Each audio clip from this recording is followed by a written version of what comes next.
নিঃস্ব অবস্থায় কি দোয়া করতে পারেন একজন মানুষ, এই দোয়াটা শিখে নেন, ইনশাআল্লাহ আপনার জীবনের সমস্ত সংকট কেটে যাবে।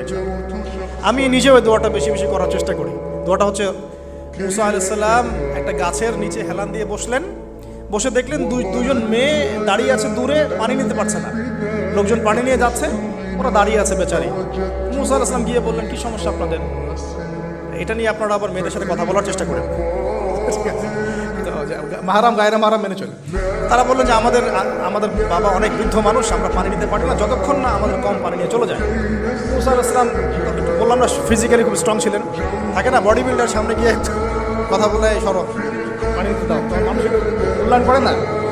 তো মুসা আলাইহিস সালাম এভাবে পানি নিয়ে দিলেন এবং বাছুরদেরকে পানি পান করালেন, করিয়ে গাছের নিচে এসে বসে আছেন।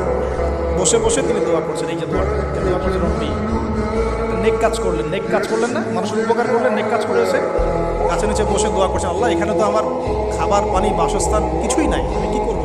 রব্বি ইন্নী লিমা আনজালতা ইলাইয়া মিন খায়রিন ফাকির, রব্বি ইন্নী লিমা আনজালতা ইলাইয়া মিন খায়রিন ফাকির। আবার বলেন, রব্বি ইন্নী লিমা আনজালতা ইলাইয়া মিন খায়রিন ফাকির। অর্থ হচ্ছে, হে আল্লাহ, তুমি তোমার পক্ষ থেকে আমার উপরে যে নিয়ামতগুলো দিবে, আমি এর জন্য ফকির হয়ে বসে আছি।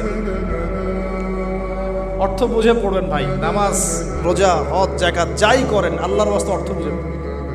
অর্থ বুঝে পড়লে আপনার ইবাদতের স্বাদ পাবেন, তৃপ্তি পাবেন, আল্লাহর সাথে কানেকশন হবে, আল্লাহর নূর পাবেন, মারিফত পাবেন, সত্য স্বপ্নও দেখবেন তখন।